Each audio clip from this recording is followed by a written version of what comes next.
Hi, I'm Dr Abeyna Bubbers-Jones. I'm an occupational health physician, a serial entrepreneur, and founder of Medic Footprints, the global platform that connects doctors with the best in diverse career opportunities. I want to warmly welcome everyone who has joined us today. How to attract high-paying, non-clinical industry opportunities in 2025 without applying, right? So these are opportunities that are not advertised. I'll tell you a little bit more about that. So you are in the right place. If you are either a doctor or a medical student, you're medical students, and you no longer really want to settle for pay cuts in your move, you don't want to be applying for hundreds of jobs to not get even slightly an interview, you don't want to be making a career change guesswork, and you don't want to feel undervalued anymore, you don't want to be overworked, and you don't want to be underpaid, right? You're saying no to all of that. And you're saying yes to a flexible lifestyle. You're saying yes to career flexibility, and financial stability, and with you in control of your career, doing what you want to do, whether that is clinically related and using that expertise in industry, and most importantly, making an impact at scale. So for those of you who have not come across me, I'm Abeyna. I am a consultant occupational health physician, and I'm the founder of Medic Footprints. And I am the only person that I know, and I can be challenged on this, the only person with deep expertise in this area developed over the last 11 years, supporting doctors who are moving to industry or alternative careers in general. So through the fellowship program, but even way before that, we've been catapulting doctors into high value, non-clinical industry careers and impactful roles. And so as I said, that is partially through the fellowship, which we run for the last 2 years. And this is high value industry careers. I'll tell you a little bit more about what high value means. So we'll talk about that, and with a guaranteed move to industry. And that's part of our mission. So we are on a mission to connect 1 million doctors with the best and diverse careers. Why? Because as doctors, we deserve it, right? And also the wider healthcare, the wider sectors, they need us. So in this session today, like, what is it that you signed up for? So you will learn the exact steps that I do, right? I never teach anything that I don't do myself, that I do, and I teach our fellows on this program how to land non-clinical opportunities that are never, ever advertised, right? You'll also hear from some fellows today who will tell you about their personal experiences and what's really helped them to land those opportunities. You will get some actionable steps that you can get started with today.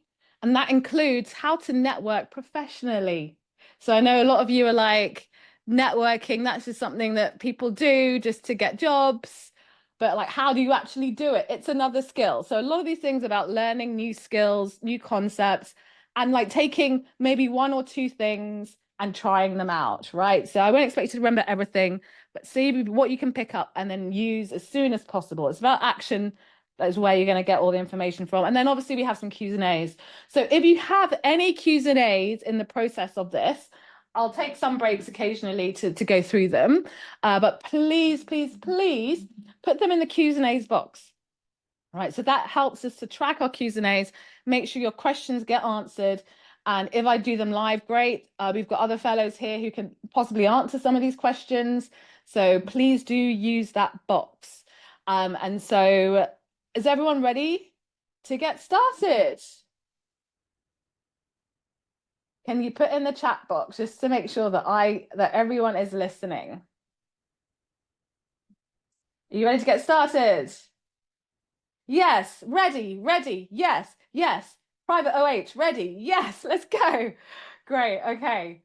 So I'm going to ask the other presenters just for now to turn your cameras off, just so we can have a bit of space, and then I'll bring you guys back in and I'll start calling on you like I normally do, right? So, okay, so as I said, I never teach anything I don't do myself. And just to make sure this still works, we did it this week, right? So in the last week, in the fellowship, we ran a sprint. So a sprint is every day a task that leads people to, or the fellows to, a certain goal, which is getting non-clinical opportunities quickly, right? So as a result of literally, we haven't even finished the sprint, in the first week, I personally did this as well. So I've developed 20 non-clinical opportunities, right, that I've done as a result of this. Only some of the fellows are the ones I've actually spoken to. They've kept it quiet. One got 7 in 3 or 4 days. Another got 6, 2 of which was gotten in the mum run. Like, you know, when you're talking to your mum friends, yeah, they got that from there. And there were another few that came out of there. So in combination between us so far, because I haven't asked everyone, we've had about 30 within a few days, right? And you're like, hey, where does this come from? So I'm going to walk you through exactly what I showed and I told everyone to do. And it was very, very much like, here's a task, do it. And then I'm going to go into detail later on about things that you can do in relation to this. So I don't want you to be like, I've got to remember all of this. I just want you to see and just understand exactly how we did this, right? So the first step is clarity.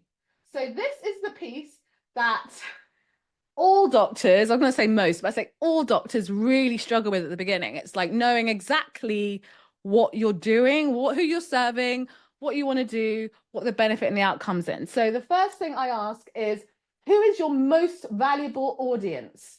So I was doing this for, we've had a lot of great success with the fellowship. So I was doing this basically to uncover opportunities to work with companies, so corporate, to actually say, hey, how can we support your doctors in becoming great brand ambassadors so that you can grow your company, grow your visibility, grow your credibility, and that leads to more sales, more revenue, et cetera, et cetera. So the most valuable audience was heads of people, let's say, and talent.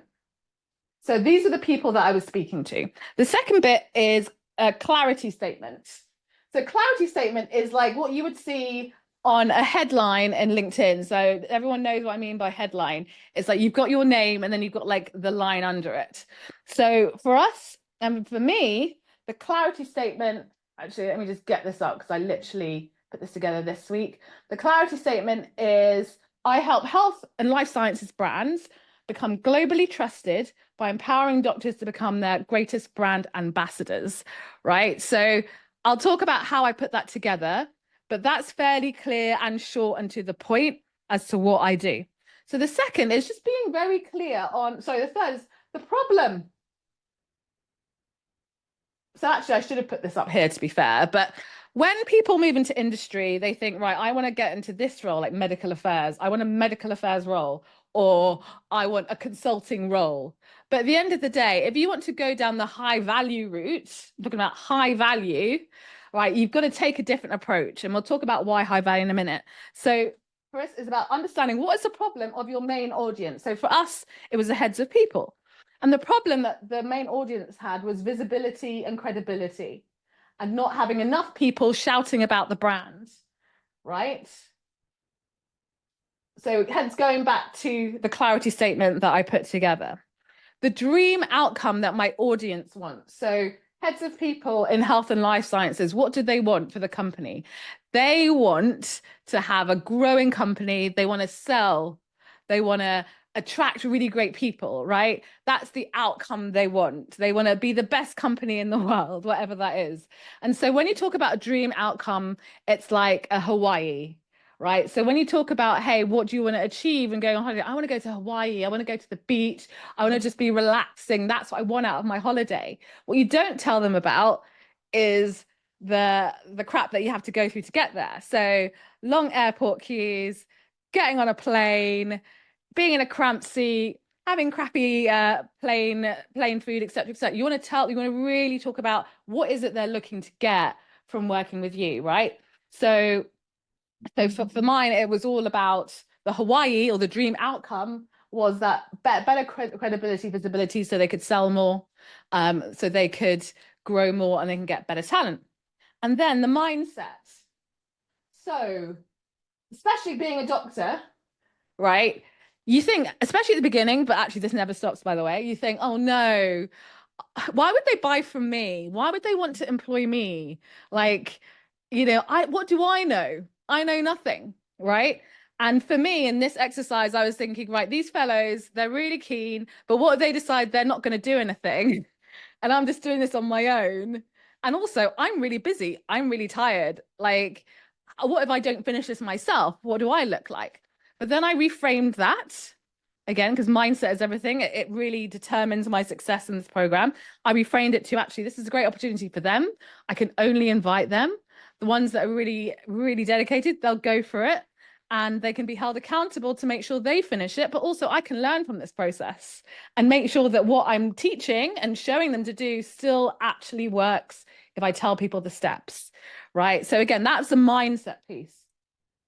The next is personal brand. So you probably heard about personal brand and how important it is, but not really understanding really why is it that important, especially if you're like just going for a job, whether that's Oc Health, because that's come out a lot, whether that's consulting, whether that's health tech, whether that's setting up your own business. Why is it relevant? Like, what has it got to do with anything, right? So personal brand is your greatest asset here. And I'm going to tell you a little bit more about it before, but it's the greatest asset that you will ever have in your entire life. And everyone has a personal brand now. The difference between people that know about personal brands and those that don't have personal brands is the ones that have personal brands are actively creating it, changing it, controlling it, writing their own narrative that other people will repeat. Because strengthening your personal brand will give you opportunities. So in this exercise, we were looking at our personal brands in relation to what we're doing for our audience, but also how to kind of spruce up our LinkedIn, especially for those new to LinkedIn. It's like, what are the quick, easy wins without too much work, because you can get lost on LinkedIn. So we did some LinkedIn quick fixes, which were making sure you had a great profile photo, making sure you had a great banner that represented it, making sure doctor was in your title, putting that clarity statement I talked about in the headline, going and making sure your about section is completed and at least says the basics, and then the experience is relevant. At the end of the day, your LinkedIn profile is being searched by lots of people who are looking for you, but they won't be able to find you if certain keywords are not in your profile, right? So it's really important to look the part that you're playing, just like if you were dating, just like if you were on a dating, exactly the same thing, no difference. But this is for a professional platform. And so not everyone needs to use LinkedIn, but realistically, we're looking to go high value and competitive. LinkedIn is a really great place to be. So the next step was the high value network. So for this actual exercise, right, high value network, it was not about reaching out to people that you don't know awkwardly, because that's not the first place to start, surprisingly. The first place to start is where? I'm gonna put that in the box. Yeah, anyone in the box? First place to start when you're reaching out to people. Who do you go and ask? Have you got any opportunities? People you know, yes, your own networks. Why are warm networks so good? Why are they great? I want to hear you. They know you, yeah, but tell me more. Feels safe, yeah, it does. What else? Like-minded, yes. Easy to access, yes. More like to engage, yes, absolutely. More like to refer you, yes, absolutely. They can vouch for you. Yes, absolutely. So you've got it. You've got it. And so it was all about going for approachable, trustworthy. Yes, all of those things, right? You'd be surprised how many people just don't even think about asking their own networks, right? So yes, and they support you when you hit roadblocks. They're always there to vouch for you. So you start there, right? And so this exercise was about going to our warm network. So people we know, whether they're in the sector that's interested or not. Right, and I'll tell you about that a little bit. And I gave everyone a total of 30 people that they knew to reach out to. So that's 30 people, right? And the pushback I got was, I don't know 30 people, right? So if you're a doctor, you know 30 people. If you're over the age of 30, you 100% know at least 2,000 people by your first name. If you look at your phone now, don't tell me you've got less than 30 people on your phone, right? Emails. How many people have you got? Thousands and thousands and thousands, right? So again, getting the picture. You know a lot of people now. You can write down 30 people. And then it was about reaching out to them to say, hey, clarity statement. So in my case, like I help health brands become globally trusted by empowering doctors to become great brand ambassadors. Who is it you know that could be interested in working with me on a project that I've started? Or I've got some free spots left, my consultation. Who is it that you know? Right. So I'm not directly asking the person saying, can you work with me? I'm saying, who is it that you know? Because everyone knows someone. Everyone. So whether it's pharma, whether it's consulting, whether it's coaching, whether it's someone in your healthcare practice, it doesn't matter, because everyone knows someone. And if they don't in that moment in time, they will eventually refer to you, because now they know what you're doing. And one of the challenges that we see doctors do is that they keep it to themselves for ages, therefore no one knows what they're doing, and they don't get these opportunities, right? So with this exercise alone, this is the bit we just got to, again, using just warm networks. So one of our fellows who only started earlier this month literally got asked to become a mentor on a startup accelerator program. They also got 2 potential opportunities coming out of a network that we connected them with, and they had a few other ones that were ongoing, right? So this works. You just need literally the secret is you just need to ask people and tell them what you're doing and make the ask, or ask for a referral, right? Sounds basic, but a lot of people don't even get that far, honestly. The next step was commercial. So I have a lot of commercial knowledge, but only from doing. I haven't got an MBA, by the way, and I know I talk about MBAs quite a lot. Don't have an MBA. Learned by doing. This is all my commercial knowledge, and I learned by working with a number of different companies. I've advised, I've consulted, I've helped recruitment, I've done a lot of stuff, right? And there's loads more to learn with commercial. So it's about putting that commercial know-how into practice. And when I say commercial, you don't have to do what I did. There's so many opportunities out there now that you can literally get started on, like now. I'm talking mainly like the social media platforms where you can monetize your skills, or like paid surveys or like I hear about doctors that sell clothes on Vinted, or e-commerce, or whatever it is. Like that is experience, that is commercial. Use it, learn from it, talk about it, etc., etc. And the last bit was let me write down the commercial we talked about. And the last bit is a non-clinical consulting. So let me just write that down. So non-clinical consulting is my favorite part of this, to be honest, because a lot of doctors, when they're moving to industry, right, a lot of them are like, hey, I can only move to industry if I get another job in industry, because I can't leave my current job. And like, get it, financial stability. Everyone's like that. We need financial stability, and that's associated with getting another employed job, right? Fair enough, fair enough. However, what people don't realize is if they learn how to work for themselves, they can start doing projects with companies, which also then leads to a job.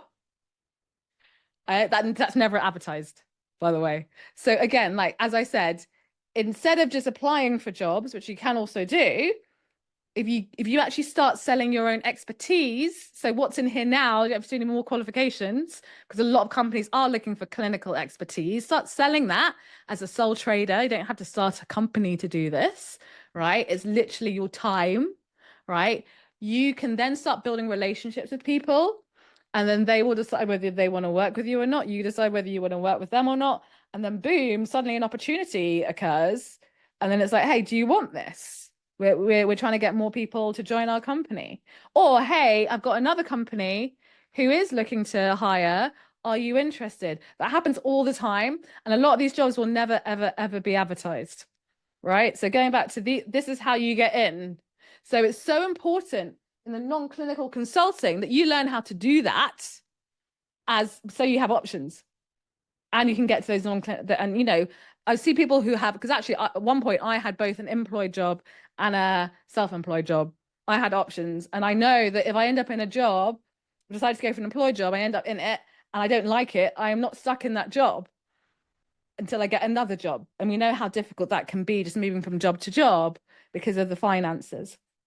So this was just a very quick whiz from clarity, mindset, personal brand, high value network, commercial, non-clinical consulting. And that is the Doctors in Industry roadmap that I teach and that we use for our fellows all the time. And that's what we were doing in the sprint. And that is how doctors were getting their kind of non-clinical opportunities coming out of what seemingly nowhere, right? Seemingly nowhere for a lot of people. And just to be clear, yes, you can do it another way, but this is how you become high value, right? And you might say, hey, Abeyna, I'm not you, which, yes, you're not me. But as I said, the fellows that were doing this, not just me, the fellows who had literally been doing this program for only a few weeks got results because they took action. And it was scary. It was uncomfortable. You know, it was the first time, but it was the taking action that really counted. And yeah, so going back to high value, let's just talk about that before we go to a bit of Q's and A's. I think I've frozen. I think this is the time when my computer decides it's going to go tonight. Let's see. Is it going to go? No. Okay, great. Q's and A's. So basically, why in the chat box, please share with me what are the benefits of positioning yourself as a high value doctor in industry? What does high value even mean? I want to hear from you. Have a think. What are the benefits of positioning yourself as high value in industry? Regardless of whether you're going for an employed job, self-employed, doesn't matter. Competitive, yes. High salary, yes. People will find you. I love those opportunities. They're the best. You didn't actually have to do any work. I love it. Create interest and demand. Yes, absolutely. Benchmarking your own value. That is key. Thank you so much for that. High value means, okay, hasn't finished that. Better opportunities. Become a well-known figure for particularly, yes. What's the benefits of becoming a well-known figure? You gonna contribute to the growth of the company using your own transferable skill sets. Yes, yes, yes, that's all very true. Transferable skills, interpersonal referrals, more leverage. Yeah, so it sounds like everyone here gets it. So why aren't doctors doing that? That's what I'm a bit confused about. So everyone here gets it. So why isn't everyone doing that? Self-esteem leads to more confidence and more opportunities. Yes. So my question is everyone here doing that? Is this the wrong? I'm gonna bring in Lauren and Lee and Tiernan. Come back in, guys. Cameras on. Yeah, okay. So I'm gonna invite you to share your experiences and how you uncover non-clinical opportunity, or how you've done it, or how you're doing it. I'm going to start with Lee. Hello. So I, as you know, met you a little while ago now and wasn't doing any of these things. So I joined the fellowship and started doing all the things that you're talking about now. And it was an uncomfortable process for me at the beginning, as you will well know. And well remember that, I wasn't on LinkedIn, didn't know how to sell myself, didn't have a personal brand, didn't really know where to start. So it took time, and it took time for me to get out of my comfort zone and into a place where I felt that I was confident posting about things that I knew about, and then starting to build some credibility around what I was doing, and then gradually increasing it from there. Great. So what would you say were the main things that kind of paid off? As in what, I mean, you're in the pharma industry, for example, and I know that most pharma jobs kind of are, advertised, and there's a bit of a queue. So in the process of what you did, were there any opportunities within pharma that you managed to uncover that weren't actually advertised? Yeah, so I absolutely started networking. I started reaching out to people I didn't know who were doctors in the industry and saying, hey, look, could I have 20 minutes of your time to have a chat about this? I'm looking at trying to get into industry. Be grateful to hear, your thoughts. And I was amazed by how many people actually said, yeah, of course, no problem at all. And actually were very happy to give me 20 minutes, half an hour of their time to have a chat through things. And I sort of, by doing that, slowly started to build a network, and then they may connect me to somebody else. And then long story short, the role I ended up landing, I actually got because of a conversation I'd had about 10 months previously with the hiring manager, but about a completely different role. So, you know, it took time to pay off, but it did indeed pay off. Awesome. Awesome. Thank you so much for sharing that. And what would you say? I mean, networking was the key thing from that story, from your journey. Was there anything else that you did that you feel really helped in that process? Maybe from the roadmap, or talk Yeah, about I time think and the persistence being key.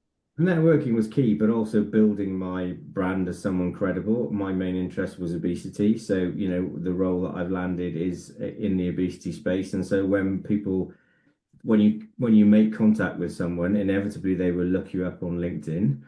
And if you're there talking about the thing that you say that you're interested in a credible way, that makes people believe that you know what you're talking about and you are a credible person. And that definitely helps. Absolutely, absolutely. Yeah. It's that personal brand value that not only gets you into opportunities, but also that makes people buy into, like, companies love individuals that have strong brands, that have followings, because again, that equals money, reach, and credibility for them, but also it helps for their recruitment and so many other things. So remember, this is also about future-proofing your career, right? I'm always about looking in the future ahead of time. What is it that's going to increase my value beyond other people who may have similar things to me? And what the difference between me and other people is me, right? So I'm always going to be investing in me. And I didn't say qualifications. You know how I feel about that. For those of you who followed me, qualifications are things that you can do, and they definitely have value when it comes to the knowledge, but it's still putting you on the same playing field as someone else with that same qualification. So if you're going into an industry, an opportunity where you've got a mandatory like medicine, great, you know, we all had to do medical degrees, right? But then again, we then had to apply for jobs and postgraduate training and all of that stuff. And we really had to stand out. Like I was a surgeon. So I had to do like research, which I completely hated, by the way, and publications and all of that stuff, because all of my other colleagues were doing it, but I didn't stand out because they were doing it. Therefore, I had to think about something else. So again, it's like, what can you do, that something that only you can do, or very few people like you can do, that really stands out, that companies want specifically, right? And we can talk about that a little bit more. But Lauren, could you share with us like what's helped you in uncovering like non-clinical opportunities that aren't advertised? Yeah, of course. I would say for me, it's every opportunity I've got has come through posting on LinkedIn.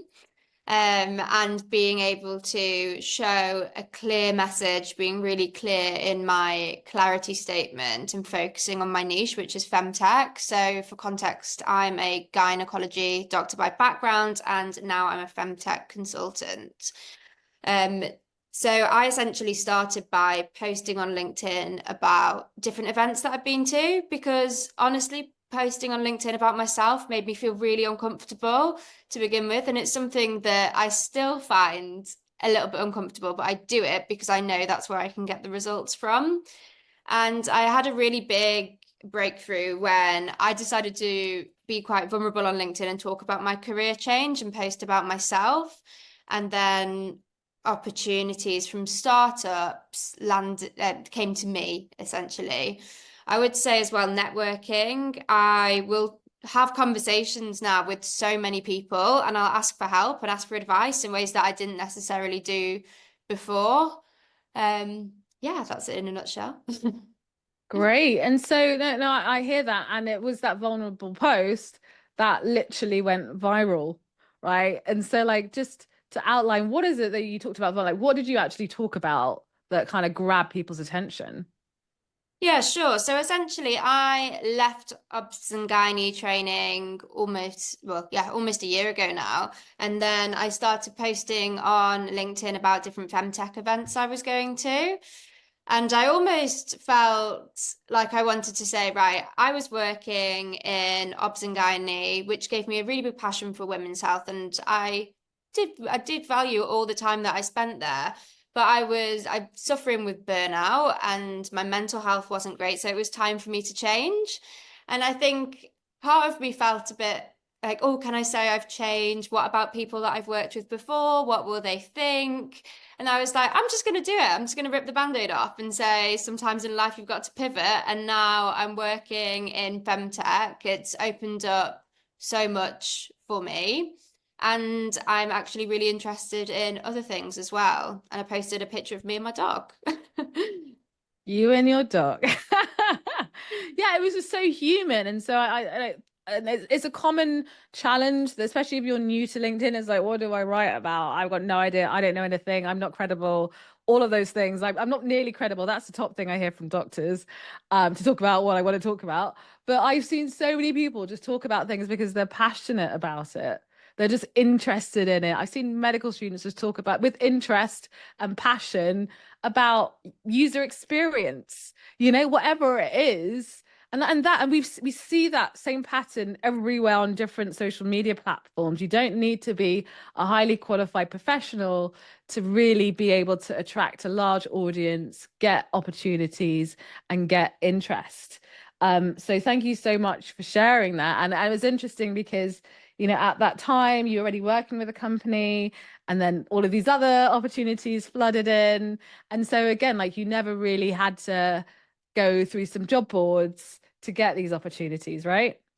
No, absolutely. So I was applying for jobs through the normal route, I would say last year.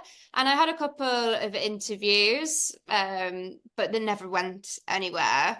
But every opportunity that I've had within femtech has come directly to me or through me reaching out to other companies and showing them what I can offer. And I think as time has gone on, I've been able to show that better and better. And I've learned that throughout work with the fellowship, I would say. Brilliant, brilliant. Thank you so much for sharing that. And I have to say, like, out of the people the people that benefit in this in what we do are the ones that literally everything that we do, especially at the first step, feels really feels uncomfortable. It's like, I remember when I was an F2 and I was put in neuro ITU, and it was just me and these intubated patients, and the consultant wasn't even there, right? That was super uncomfortable. So it's not as bad as that, I have to say, but it does feel a bit icky sometimes. But then we talk about the big why, which is, why are you doing this? Why is it important? And everyone has their own motivating factors in their drive, right? And the reality is, there are people and sectors and companies out there and patients where companies are providing or developing services and products. They need you now. And so the longer you wait, the more people who aren't as qualified as you are making the decisions on what goes into healthcare. So you can also think about it that way. Anyway, Tiernan, you're a medical student. So I get this a lot. People are like, oh, I'm not senior enough. I'm only a F1, F2 junior doctor, even consultant. I'm only a consultant. What do I know? Right? So medical student, he's not the only one, by the way, but he's going to tell us a little bit more about, how are you doing it? Yeah, so I kind of started in the way that you just said.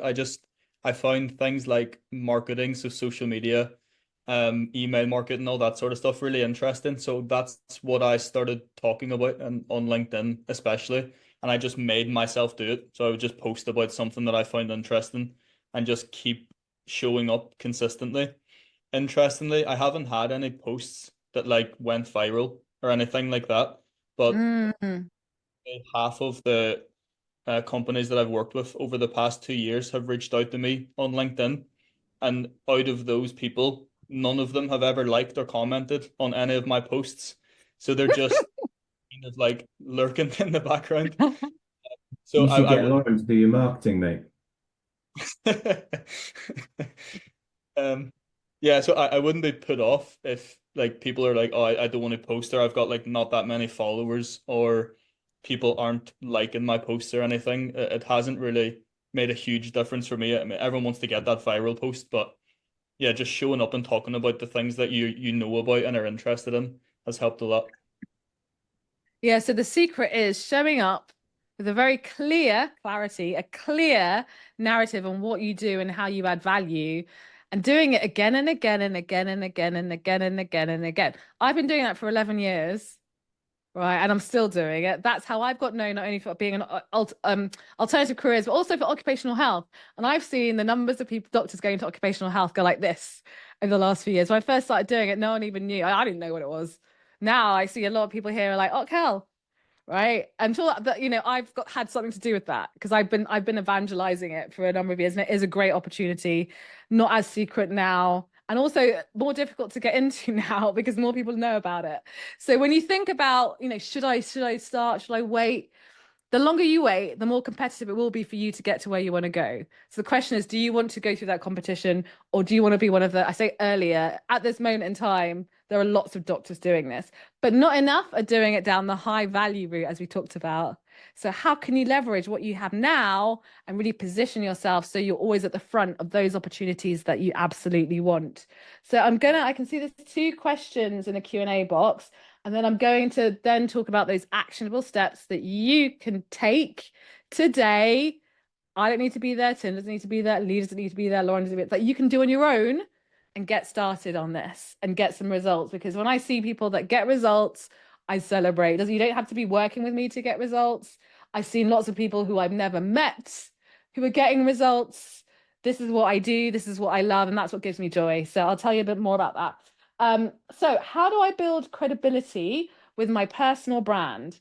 I'm a GP, and I feel like my LinkedIn space would be lost in the sea of profiles. That is a great question. I'm going to go to Lauren for that answer. Sorry, I was just going to reply in our chat. How do I build credibility with my personal brand of a GP? Feel LinkedIn space, feel lost in the sea of profiles. Okay, I'm with you now. Just be yourself, I would say. I didn't have a clue what to post about. My first post was on International Women's Day. I was like, right, I can make a post about that. I'm interested in women's health, and I can expand on that. And honestly, I just used ChatGPT, and it wasn't authentic at all, but it was something, and I posted, and I was glad to have just done something. And then I would say I started reposting things that I was interested in, then reposting with thoughts, commenting. And I spoke to somebody because I was like, right, I can post about events that I go to, and my thoughts on networking events and conferences, which I was enjoying in the femtech sphere, but I was finding it really difficult to actually post about myself and my own interests. And they said, tell me about yourself and 5 things you're interested in, which I said in like very briefly. These are the guys from Peer. And that was what I wrote about when I did my first introductory post about me. And they were like, write mainly about your main interest, women's health, femtech, innovation, and kind of weave in some of the more personal ones as well. And they can be individual to you. And I would say one thing that you have to take away from it is it doesn't matter if anyone likes it, nobody comments. It's just kind of putting yourself out there. And I think when you are uncomfortable and you do those uncomfortable things, that's when you really start to grow. And there are so many things I want to take from that. The uncomfortable bit is the key thing. There was something else I can't remember that was key. Oh yeah, doing things imperfectly. So as doctors, we are perfectionists, and we want everything to be just right, to dotting the right T and the I and the phrasing and everything else. And Lauren shared with us that she just ChatGPT'd it and it went out. And it really is important to get into the mindset. It's a different mindset from medicine, that like, don't go for perfectionism because it slows you down massively. It won't massively change the outcome either. That is quite a difficult thing for a lot of doctors to get over. And the other thing I wanted to say to anonymous attendee with that question is that you are credible now. So you don't need to build your credibility. Again, people forget this. Like there are millions and millions and millions of people on LinkedIn, right? Millions, right? How many of those are doctors? Right? Really not many still, really not many, but they still have to build their own personal brand and their credibility. So as doctors, we are regulated. We're like, our credibility is up here already. That's why companies hire us. So the question really should be like, how do I leverage my credibility rather than building my credibility in that sense? Right? Like, and we know that YouTube and TikTok, they're doing a lot of things with like health creators at the moment, right? For that same reason, to really bring those health creators to the forefront and amplify their voice. So I would say start from remembering you already have loads of credibility. So how can you leverage that? The next one is Gemma. Thank you for sharing. Interesting to hear about career. Did you guys know what you wanted to do before you started doing it, or lots of exploring first, trial and error? Thank you. So I'm going to go to Lee for that question. For me, pretty much yes. I was a bariatric surgeon. Obesity has always been my interest and my passion. And so I knew that when I was thinking about making a change, for me, I really wanted to be in the obesity space because that's, as I said, my passion and where I felt I could add value. So a medical affairs pharma role was the thing that I targeted, knowing that it was going to be a slightly uphill struggle because at that point there were only really two companies in the space. So on one hand, that was a good thing because I very clearly knew where my niche was. On the other hand, it made life a bit more difficult because it narrowed the pool of jobs that I could apply for. And there are pros and cons to both of those things.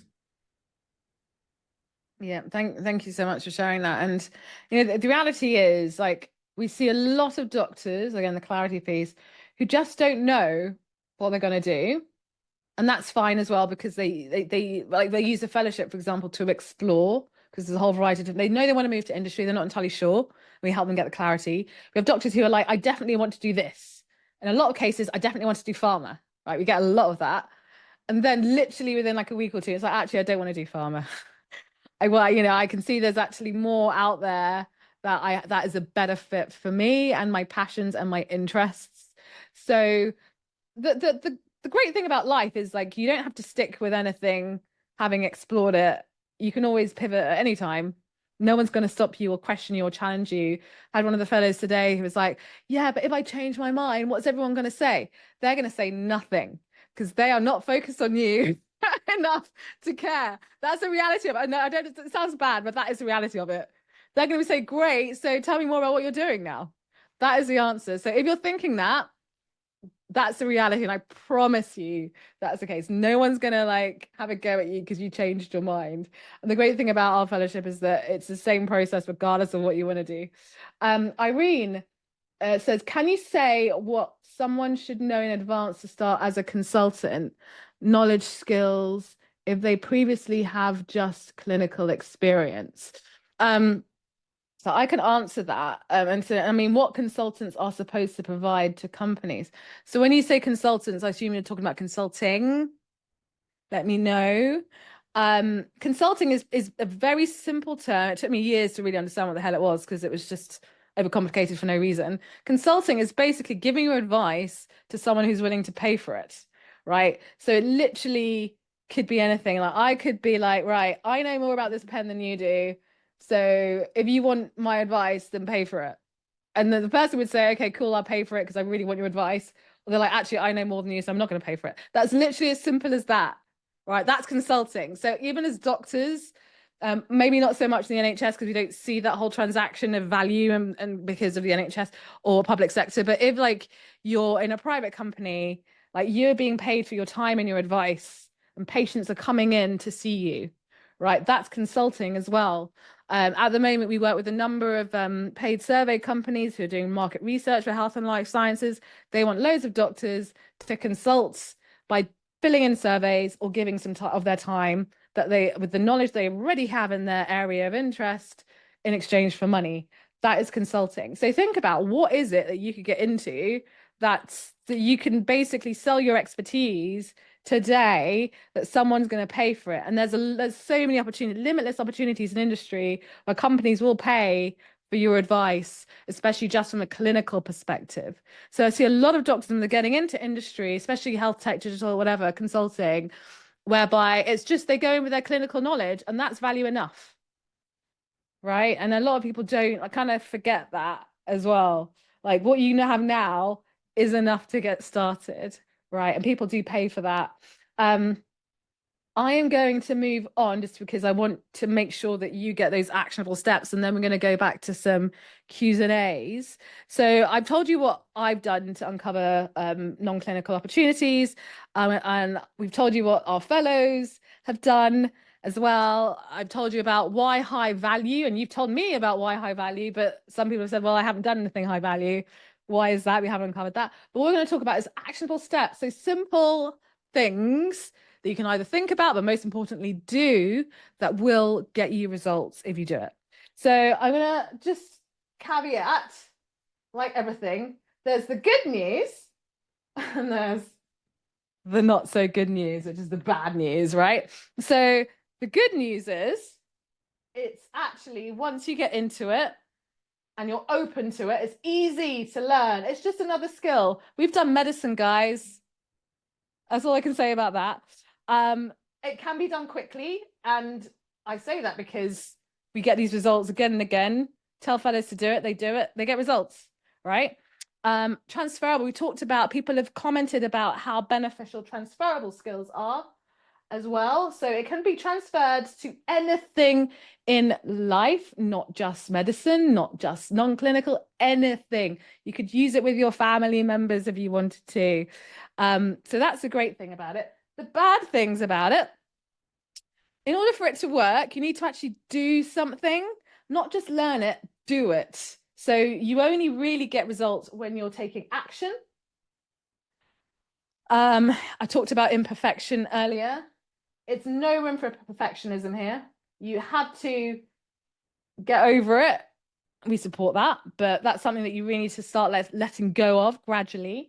We talked about how, especially when you start, and it doesn't actually ever stop, to be honest, it feels uncomfortable to start doing some of these things, right? It's not the same thing we did in medicine to get where we want to go.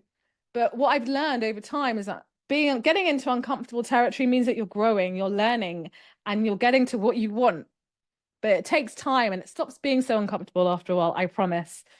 We talked about the mindset, the common doctor mindset things. The big one is, am I credible enough? Am I senior enough? No one's going to want to, all of that stuff. So the mindset is key. If you think that, and you can it can slow you down massively. You can think it and still take action. And that's what we all have to do to get through it. Same with imposter syndrome. We know it's huge with doctors, me included, never really goes away. So everyone you see who's like active on LinkedIn, they are still saying, oh, no one's going to listen, no one's going to read this post. Is this of any value to anyone? Sometimes I post and I run off, right? So I'm not really any different from any of you. The only difference is I will just go and do it because I know that I'm doing it to help people. I want to raise my visibility so I can help more doctors, right? And yeah, failure. I know, like, we are trained not to ever fail. That's how we got where we got to. Yeah, you have to embrace failure and see it as a win. When you fail, you've learned what not to do or what doesn't work for you, and you just cannot succeed without failure in this process. There's two other things with the bad side. So the bad news is there's two main, and I'm just boiling this down to really simplistic terms. What you've really got to learn is marketing and sales. So that's making yourself more visible and selling yourself. But that's actually good news as well. At the end of the day, having these skills will set you up for any opportunity ever. You can teach it to anyone, and you will never be without an opportunity or job, or like going between jobs or wondering how to make money again. That is how the rich, the people that seem to be in opportunities again and again, that's how they keep doing it, because they've always got opportunities falling at their feet. If you want to be one of those people, please type in the chat box. If you never want to run out of opportunities, please put that in the chat box. I would put that in the chat box. I want choice. I want options. I don't want to be like trapped in one job, especially if that job doesn't work out for me. I want to be able to choose when I want to move or do something different and not feel financially tied down. That's just me. Yes, exactly. No one wants to be trapped in one thing. We all want options. We want career flexibility. We want financial stability. We want to be able to make an impact and autonomy. Like that was one of the main rules we talked about. So as doctors, we played a certain games which had certain rules like that led us to medicine and made us successful. So in order to develop your career outside of the bubble of healthcare or medicine, I have to say, you need to play a different game to get different outcomes. It's just as simple as that. And most of it is around the marketing and the sales piece for you, right? So no, there's no place for being humble anymore and not telling people what you do, because that's like you shooting yourself in the foot, right? So I'm going to go on to the opportunities that we talked about. So LinkedIn, statistically, LinkedIn says 15% of opportunities are advertised. So that means 85% of opportunities are not advertised. Right. So quick quiz. Which job, so this is number 1, and this is number 2. Okay, so which jobs are going to be the least competitive for you to get? So is it going to be the advertised 15% or the non-advertised 85%? Number 1 or number 2? In the chat box, please. 1 or 2 is fine. Non-advertised, great, okay. Which one is going to be more bespoke for you? So something that's more tailored to your interests, what you want to do, your career, your lifestyle, your kids, being able to go on holiday. Which one? Number 2. I think a lot of people are still doing number 2. Okay. Which one is going to be more flexible? Number 2. Okay. Which one allows you to network, right? And develop relationships directly with decision makers and hiring managers? Which ones allows you to do that more often? Number 2. Great. And which one is more likely to give you an opportunity to be more higher paid? Number 2, number 2, number 2, number 2. Okay, number 2. So how many people focus on number 2 in this room? So I don't. Thank you for sharing, Zakira. Anyone else? Not me. Okay, nope. I feel a bit silly for focusing on number 1. As it looks, yeah, don't worry. We've all been there. Don't worry. Unfortunately, not me. Yes, never tried. Guilty. Okay. This is a great place where we're all being honest about, honest with ourselves, because this is the only thing we've known, right? Especially if you're like me and I just went into medicine from like school, pretty much. Like, then you're just told you just need to go and apply for jobs, and then you do it as a medic, and then you think you're gonna have to do that as, in the wider world. So this is the reality, guys. If you're going for number 1, like you're going for the most difficult, most competitive opportunities out there. That's if you're solely going and waiting for jobs to come up and applying, right? If you're going for number 2, this is where you're getting the job that will fit in with everything you want in your lifestyle. More likely to get it there. And it's less competitive, more flexible, blah, blah, blah, blah, blah. So there's no harm in doing both. And that's a really good strategy as well. But don't just rely on number 1. That's all I'm saying. Because that will limit you. And even if you're the best ever person that's ever applied for that job, the greatest fit in the world, statistically, there's still a low chance of you getting that opportunity, because if you're not selling yourself, if you're not standing out, if you haven't done any of the number 2 to get around the back door. I don't know if you've ever listened to the podcast. I talk about the front door, the side door, and the back door. The front door is applying when a job comes up. The side door is applying for a job in a company you're working with. The back door is getting someone to refer you in the back way, So if you're solely doing that, you are shooting yourself in the foot. You want to be giving yourself the opportunities and mainly focusing on that, because as we've heard from some of the fellows, they only get opportunities from that, and it's the ones that they want. I remember in A&E, when you're like, I don't know if anyone's done any A&E here. I was an F2, kind of same year I did neuro ITU. That wasn't fun.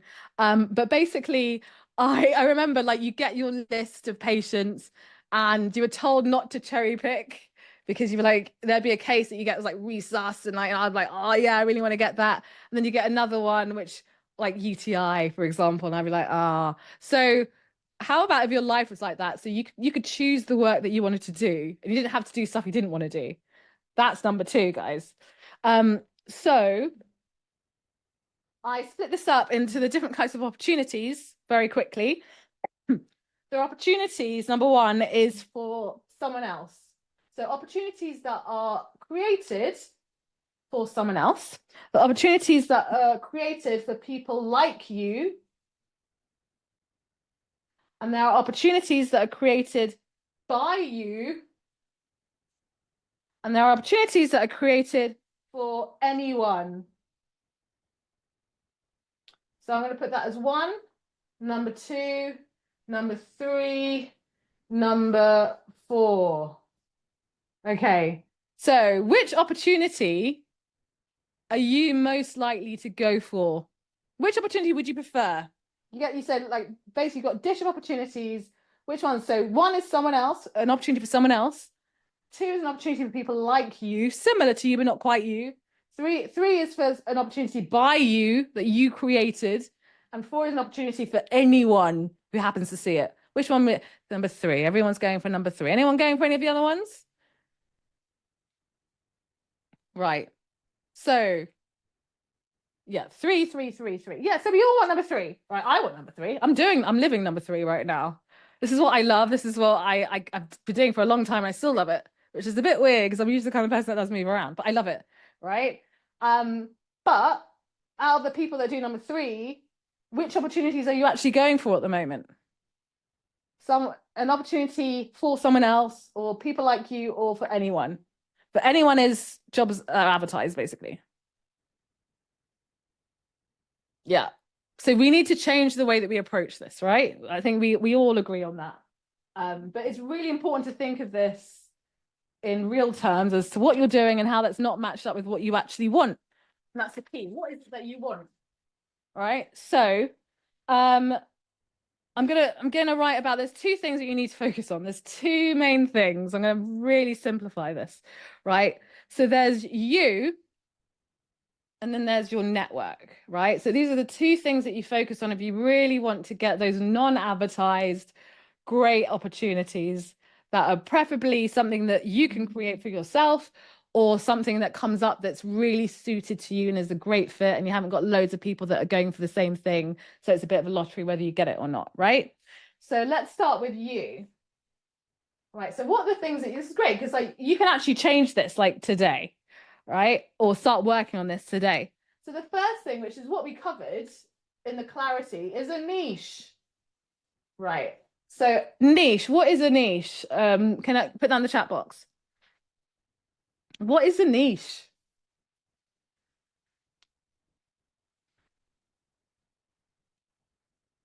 Specific, unique thing. Yes. Specific. Yes. Something. Yeah.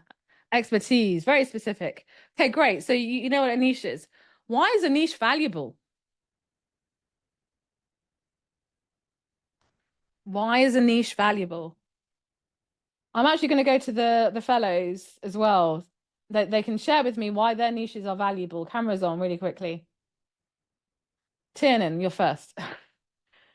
It's kind of, if you're trying to help everyone, you're helping no one. You need to have a very specific type of person or type of company that you provide a service for, that you provide value for, so they can find you and you can find them. Absolutely, absolutely. Lauren, how are you leveraging your niche? Why niche? Very similar to Tiernan, I think, because then there's people working in the area know that you could assert authority in your area and be portrayed as an expert in the area who can help them grow. Absolutely. It's basically being a boss in your own area, which is so specific. No one can argue. You want to eliminate the competition. You want to increase your value. If there's fewer of you, then you're going to be able to demand more work. You're going to be able to cherry pick as well. You're going to be able to demand higher salaries. And people will value you more because you're like a unicorn, right? You want to be a unicorn in your area. You don't want to be someone that they can easily replace you with. And I'm using the example being a doctor. Because the reality is, especially now, if you were to go off sick or if you left, they will just get another one of you to do exactly the same job. It's quite easy, relatively easy, especially now in a time where GPs are being made redundant, right? So again, be a unicorn. Be a unicorn. So that's the niche. So sorry, Lee, what was your niche? What is your niche? Obesity is my niche. Great. But what was your clarity statement again? So I'm an obesity expert on a mission to bridge the gap between pharma and patients. Great. Tiernan, what's your niche? Doctor-led organizations targeting other doctors or patients. Okay. Lauren, what's your niche? Femtech. What's your clarity statement? I'm a gynecology doctor and femtech consultant. I help femtech startups grow by creating doctor-grade products. Great. Great. So this is your superpower. Someone mentioned today and mentioned something about psychogenic. I've not seen that before, but that's really interesting. I think it was Richard. I was reading it. But yeah, niche the hell down. You can't ever get too niche, right? And I see the best people in my network, because I get coached as well. I see how they've grown and they niche the hell down. The more and more I see them, the more they've niched down. Even what I've done, I started off alternative careers. Now I'm specifically doctors who are moving to industry, developing high value, non-clinical, impactful careers. Like that is the niche. And I'll probably niche down even further because I'm all about leadership as being a really important part of that. And this is about leadership. So how specific, and we've got a fellow who created his own niche that no one else is in, which is the best boss move ever. It's music health tech, right? Do you know anyone in music health tech? I do. So again, and because of his niche, he's been able to, there are like 10 companies or something in the niche, right? And you might think, oh, well, there's not enough work for him to get through. There's enough work if he does it in the right way. And if he's the only one that's doing it, he's the one that's got the power, right? And it won't be long until other people get into that niche. So again, you want to be at the front of that queue, not at the back when everyone else has started doing, because then it's more competitive. You don't want to have any competitors. That's the ideal.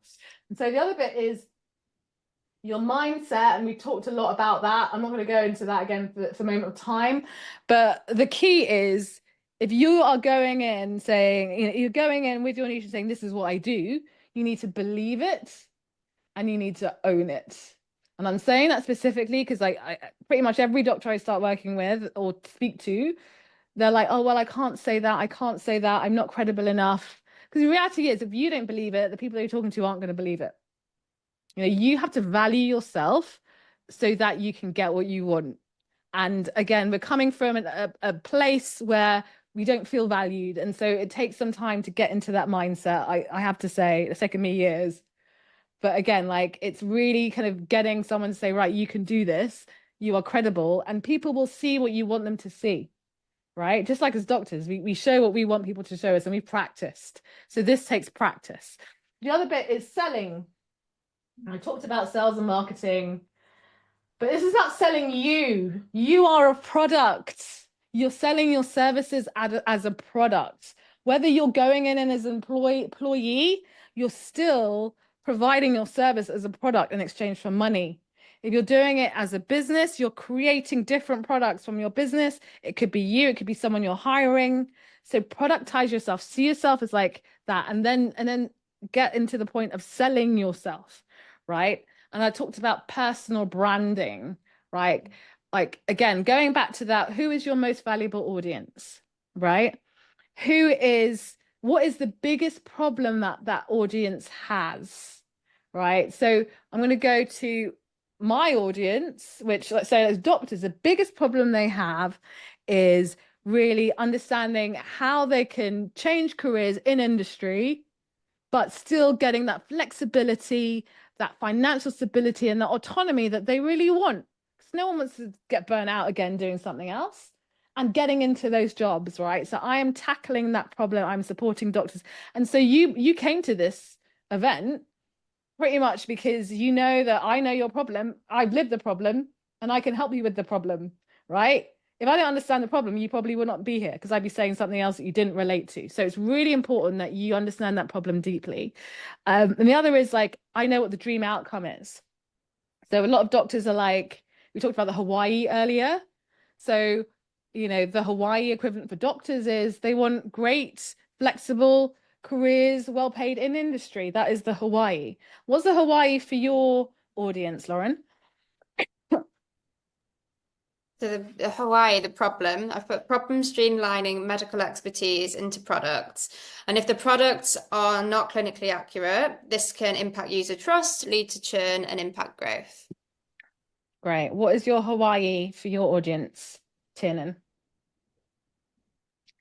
So one of the groups of people we work with are private healthcare providers. So the Hawaii for them is reliable, consistent patient acquisition without having to spend loads of time thinking about it and worrying about it at the end of each month.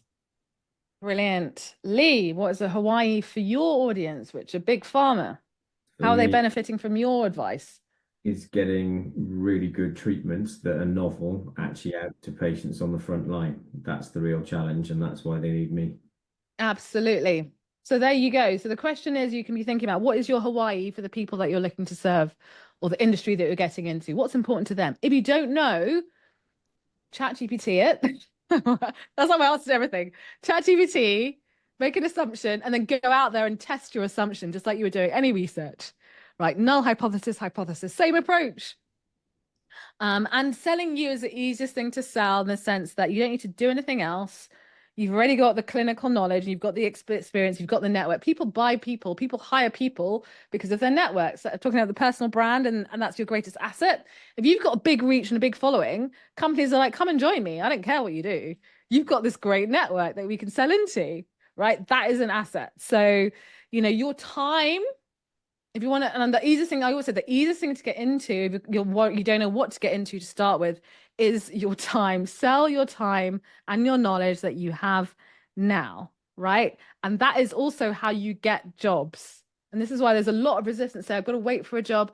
This is how you get non-advertised jobs, is where you sell your time to other companies. Lots of startups are begging for doctors to give them clinical advice, begging. Right. And they're not necessarily going in the right places because they're not clinicians. They don't know. Right. But there are networks that they join. And that's where those opportunities come up that you won't see advertised because they're small companies. So again, like, think about how you can literally today go and give advice to a company that needs your clinical expertise or your networks or all of that stuff. So the next bit, and that selling yourself is also a skill, by the way. It's not something you can do overnight. But just be clear to what your value is, what the problem is, who are you looking to serve, and just go and do it and talk to loads of people. So the last point is network. And I know it's a bit of a dirty word for medics. There's 3 points to remember for network. One is leverage your network. So we talked about warm networks, people you know. Always start there. Always start here. Don't discount it. You're like, I'm not going to ask my mum. Ask your mum. You never know. She may talk to someone who knows someone who knows someone. I've seen it happen so many times. So warm network, other people's network. So with the fellowship, we're all about combining our networks and saying, hey, I'm doing this. Do you know anyone? I have a number of different WhatsApp groups and communities I'm in. I'm like, hey, I'm doing this. Do you know everyone? Again, if you've got thousands of people who know what you're doing, something's going to come up. So that's other people's networks. And then there's create your own network. That's what I love doing. That's like my specialty. I remember when I started occupational health, for example, and I did not, and actually not when I started occupational health, when I started doing the CSER route, long story short, I went down the training route, I quit, and then I went down the CSER route, the non-training route, and there was like no one really doing it together. It was all very disparate. So I just started a WhatsApp group. There are 300 people in that group now. I don't really need it, but I'm still on it. There's other groups I've been on. So again, like Medic Footprints community. So if there's no one doing what you're doing, start your own. So your own. It's always the best one to do. That helps you build your credibility, authority. You're in the middle of opportunities that come to you. Again, never advertise. I posted an opportunity to our occupational medicine WhatsApp group just literally before this session that you'll never see on LinkedIn, right? Think about what you can join today, or like what other networks are out there that you can join where you can get these opportunities. And just very briefly, before we go to questions, talked about networking, how to network. So the first thing to do is I told you, you know a lot more people than you think. Sit down and write a list. Write a list. Actually, write it down. Don't just think it. Write it down. Make sure you have at least, I say at least to start with, 30 people on that list. For this exercise I told you about, it was about 100.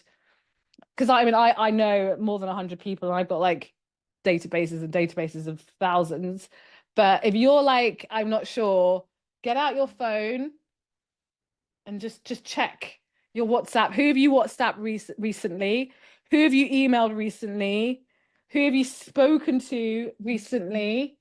Face to face, whatever it is, they may not be in your sector, but they may know one who knows someone.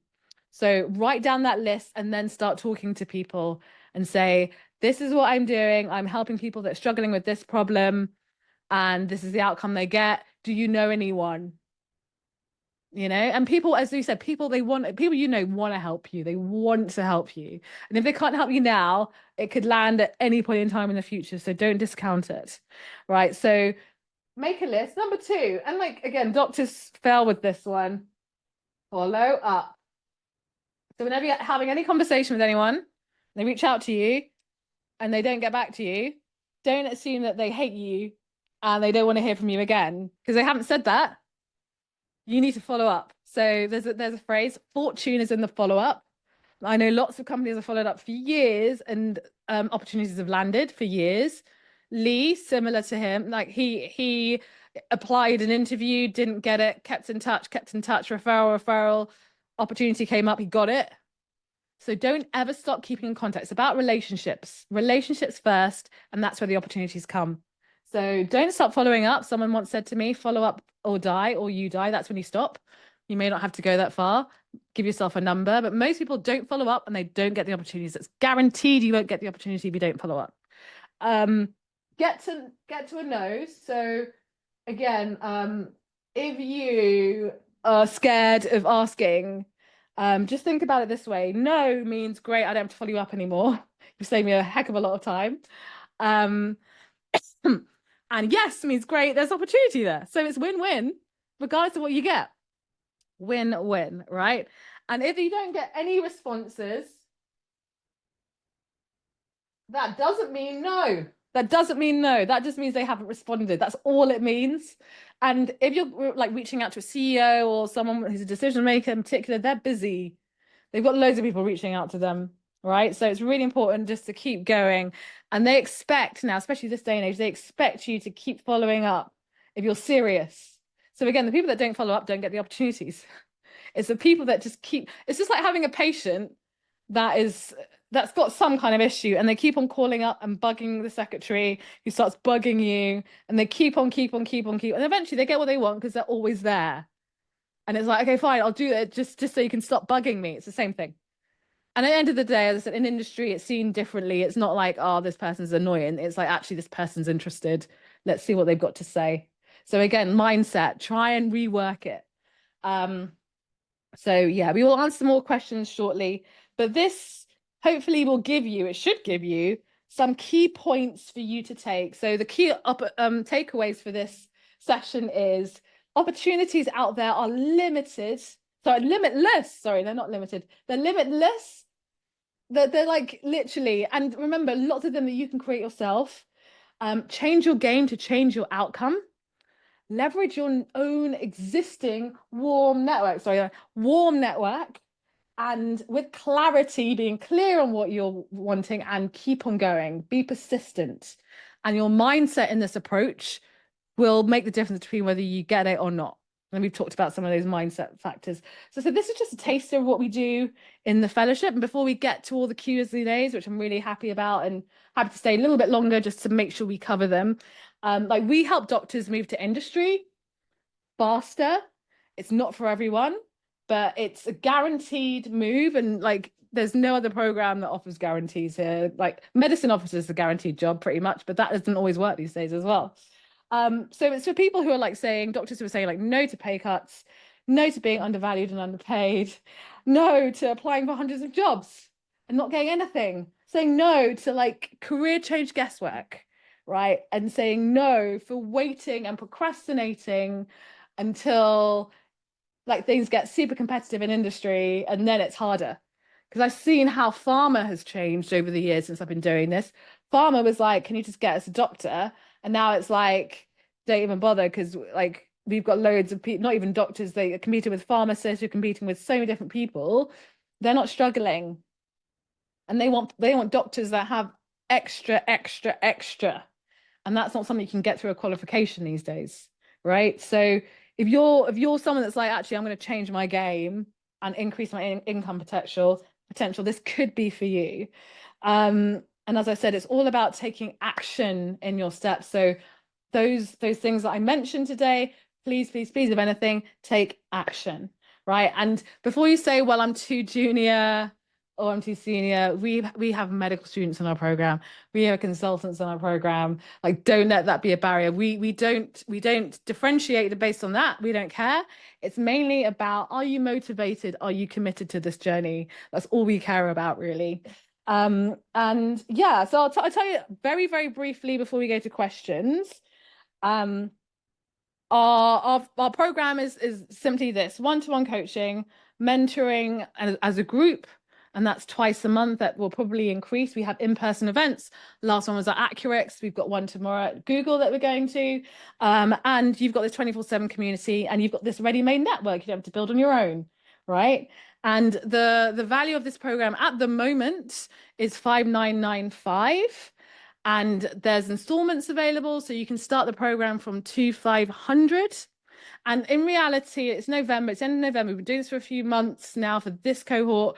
We are closing, if not closed already.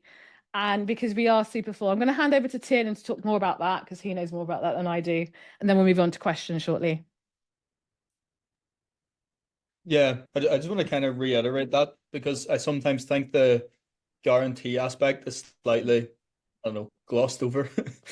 All of the doctors that have come onto the fellowship and that have worked with Abeyna and with the community are guaranteed a role within industry within 12 months.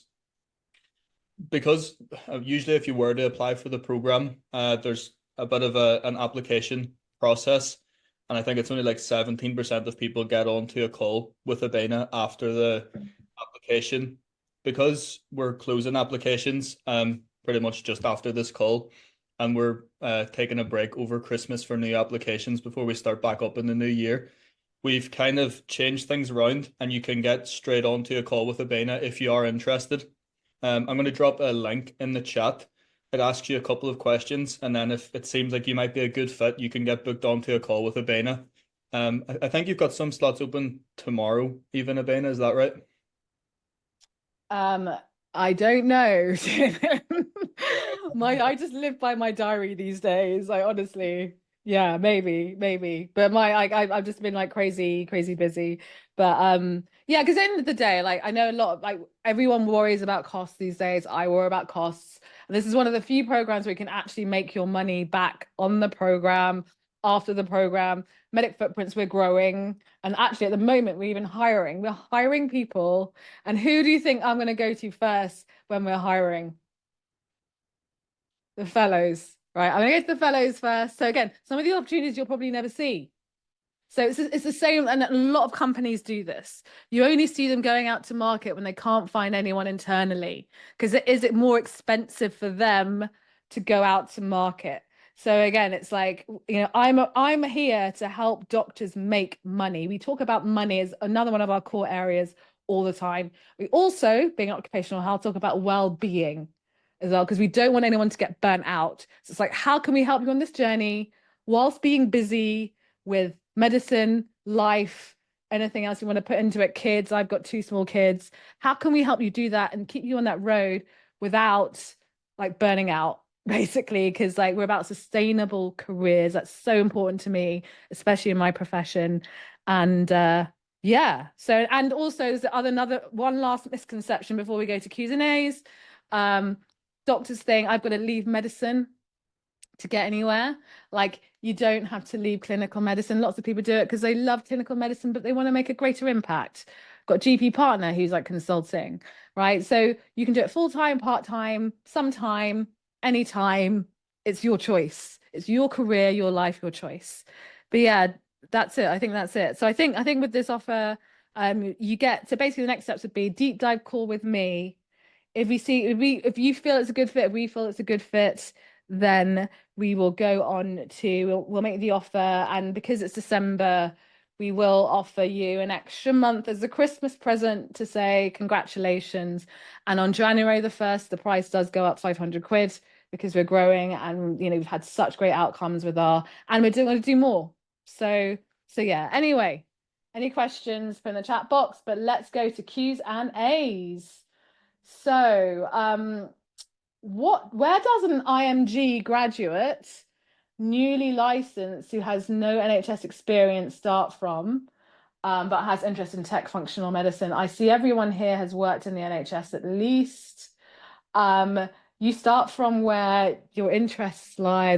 I know it sounds really basic, but that is it. So if you're interested in tech, start with your interest, because you heard from the fellows today and who were like, they just started posting about what they were doing and their interests, and then it built from there. It doesn't matter whether you worked in the NHS or not. That's irrelevant. We've had people across the world who are doing this, right? So it doesn't matter where you're from. It's about what you're interested in. That's the most important thing. I hope that answers your question. The next, Remy, I find that some smaller companies offer low pay for your time or expertise. And if an absolute startup do not have the budget to pay, how do we overcome this? That's a really good question, Remy. So there's lots of benefits of working. So actually, let me go back to it. When it comes to high value, it's not just about the money. And I see a lot of people do this. Like, they charge a lot for companies that can pay for it, but at the same time, they offer some value to smaller companies that don't have a budget. So that essentially everyone wins. So the bigger companies essentially paying for your time, but also you're getting that reward, which is more than you probably, I say normally get. There is no normal, but you can still give value to the smaller companies. So as they grow and you keep on that relationship, that eventually when they raise their Series A, Series B funding, you're there because you've already been working with them. There's also other ways to do it through like equity. They can always give equity in exchange for your time, or even testimonials. Testimonials is a great currency too. There are so many different ways to work it so it works for you as well as them. But a good strategy is to not only limit yourself to small startups with no budget. I would definitely recommend you don't start there. Always go for the companies that have higher budget whilst you're still nurturing the smaller companies at the same time. And that's how that's the best way forward. Don't focus on companies that have no budget because you're not going to get paid, but focus on relationships with them because you will eventually get paid. That makes any sense. Hope that answers your question. And I'm relatively senior. I'm relatively senior, relatively senior in terms of years of medical experience, but has no industry experience. Would it not be quite tricky to realistically find a role in industry that pays more than a senior consultant since pay deal? Okay, so again, it's all about how you position yourself. So as a senior consultant, I've seen senior consultants that go into their own business and consult. And so again, it's like, if you're looking at a role in industry, an employed job, you can still manage to get 6-figure plus roles, but it depends on the company. The bigger the company, the more static they're going to be when it comes to flexibility, realistically. The smaller the companies, I know it sounds ironic, the smaller companies tend to be, in my experience, a bit more flexible when it comes to negotiating, also depending on their budget. It can be difficult for some people, I have to say, absolutely. But again, it is about how you position yourself and the types of companies that you go for. So if you're literally just the advertised ones and you haven't demonstrated that you've got anything else but your clinical, then yes, it can be really difficult. But whenever I speak to doctors about like, what else do you have beyond the doctoring, people struggle because they're like, that's all I know I have, that's all I have. But if you look outside of your clinical, think about the extracurricular stuff you have. Think about the other skills that you've gained, whether that's like complex problem solving, whether that's and sometimes like whether that's you've worked on other projects like event management, public speaking, having a big following, whatever that is. like bring it up and leverage it. And again, it really depends on what your audience are looking for as well.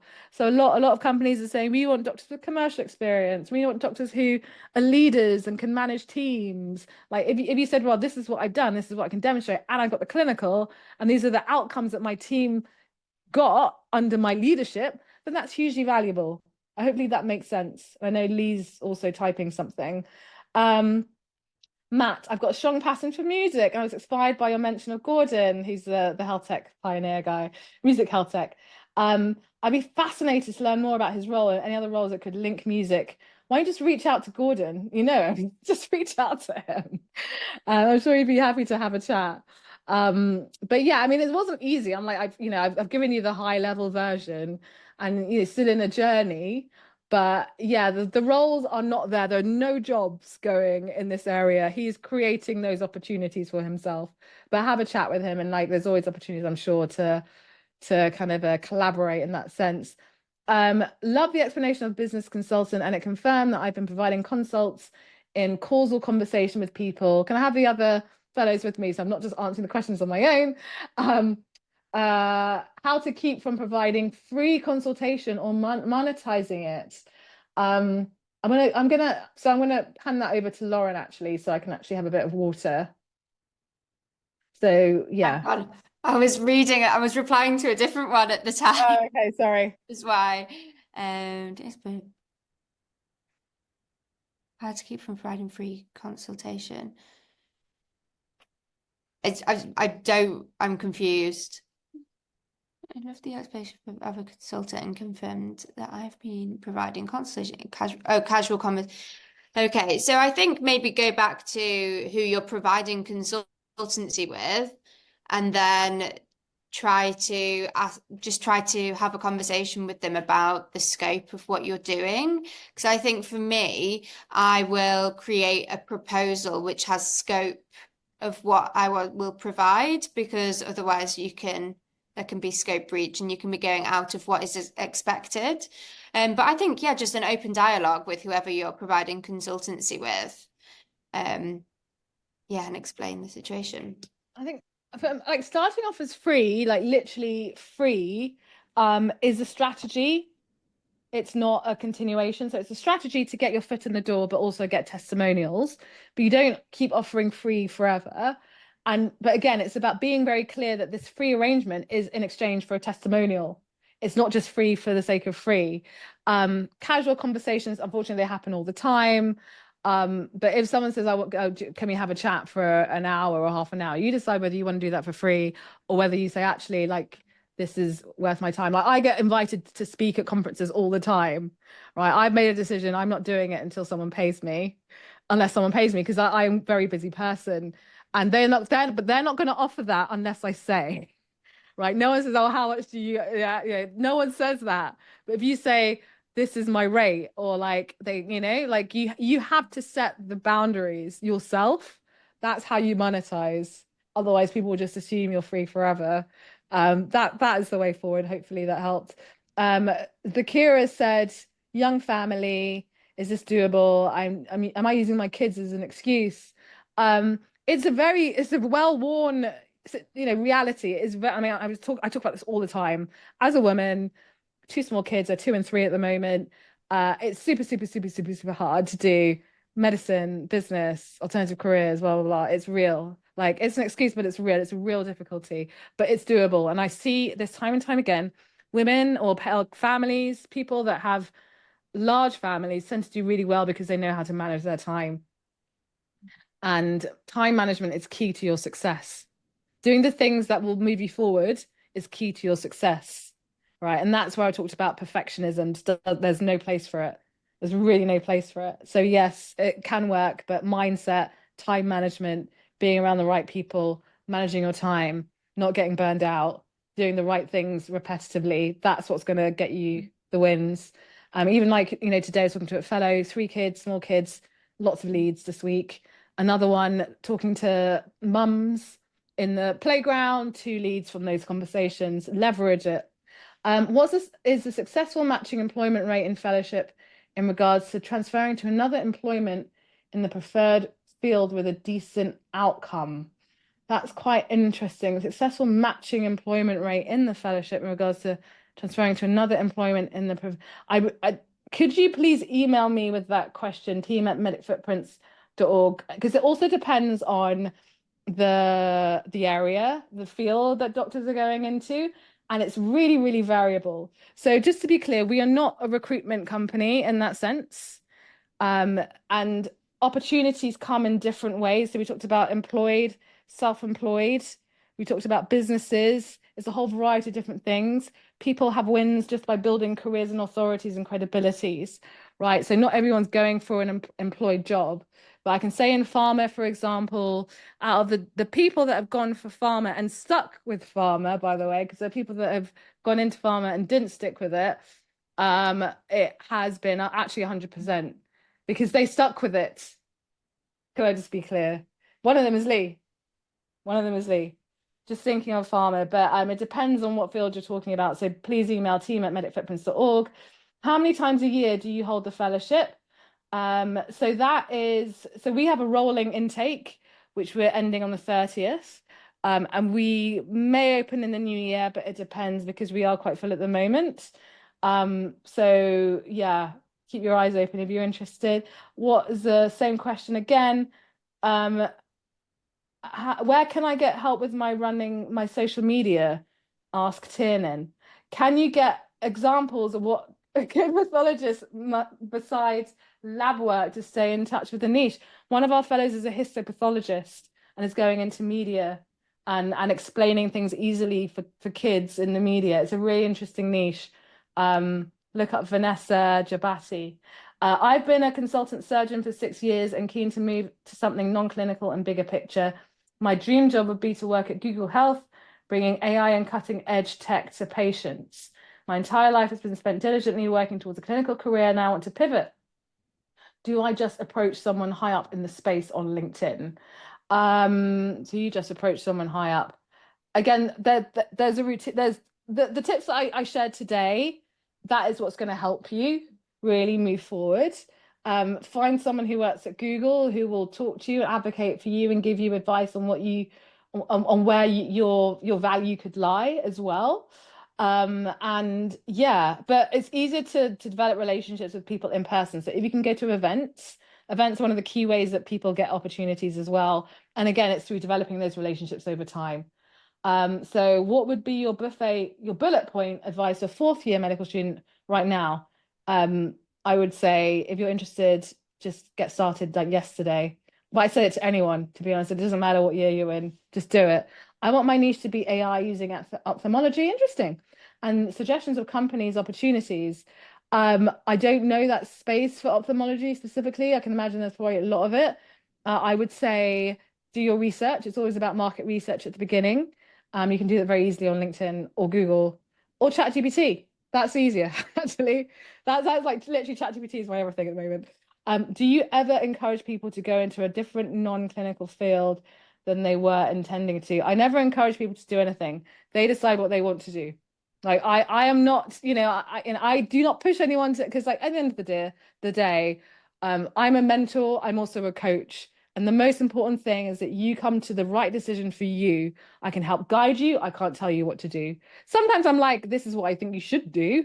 You decide whether you do it or not, right? So, and you see a lot of doctors that change their mind, they pivot, and that's from them because they've really been challenged into their current beliefs and how that applies to what they're going to, or they've been to events and they've decided, actually, this isn't for me, this isn't the right network. So again, it depends on the individual, but it's not about us encouraging them. It's them deciding what they want to do based on their research and what they've experienced. How is the climate for mental health roles in industry? Interesting. I'm a core trainee and remain passionate at psychiatry, and I really want to stick with my niche. Loads and loads of opportunities in industry for psych. There's so many, it's ridiculous. Limbic.ai, have you ever heard of that? Limbic? That's one area that's like it's a grade 3 medical product. I can't remember. Look it up. It's really interesting. There's lots. I mean, Psychiatry UK. Everyone's heard of that, right? Like there's so much. So yeah, stick with your niche. Psychiatry is a great one. Mental health is a huge one. go with it. Does one need to be good at research to enter the industry? I don't know how to answer that question. Fellows, help me out. Well, I think it depends on the role you want to go into. So if you want to go into pharma and research and development, for example, then they'd probably be looking for people with a strong background in research. But if you're going to go into a medical affairs role or a market access role or, something completely different, then no, you don't need to be good at research. Right, hopefully that answered your question. So I think we've done all the questions in the Q&As. It is past time. I just want to say thank you for being open to all of this. I know for some of you it's a lot of new things. For some of you it's like totally validated. You clearly know a lot, guys. It's about the doing. It's absolutely about the doing. Thank you so much for the fellows, Lee, Lauren, Tin, and who's our digital marketing lead. I really appreciate you sharing your stories very authentically. I didn't tell these guys what to say. They said it on their own terms. So it really is this is a great opportunity for you to get started, especially if you're serious about moving to industry in 2025. The opportunities are there for you to take now. Absolutely there for you to take now. And so just absolutely, if you're unsure, go for it. And finally, if you are interested in working with me and my team and having a ready-made network and saying no to procrastination and saying no to pay cuts and all of that stuff, then there's a link that Tin put in, and we'll send an email for you. And we are closing applications. And yeah, if you're thinking about it next year, it will be £500 more expensive, but that's completely up to you. Anyway, thank you guys. Love you and leave you so I can go and chill for the evening. Any final words, guys? Well, for me, it's been great. Thanks, everyone. Yeah, thanks everyone. Yeah, it's been a good chat. All right. Just do it. Sign up. Just do it. Just do it. But also, if not, just do it. Don't think about it. Just do it. I promise you will get results if you followed anything that I mentioned today. And I want you to come back and tell me that you did. That's what I want. That's the best outcome that we can get from this event. So just do it. That's all I can say. The opportunities are waiting for you, and it's your job to go and get them. I'll see you later, guys. Bye. Bye. Bye.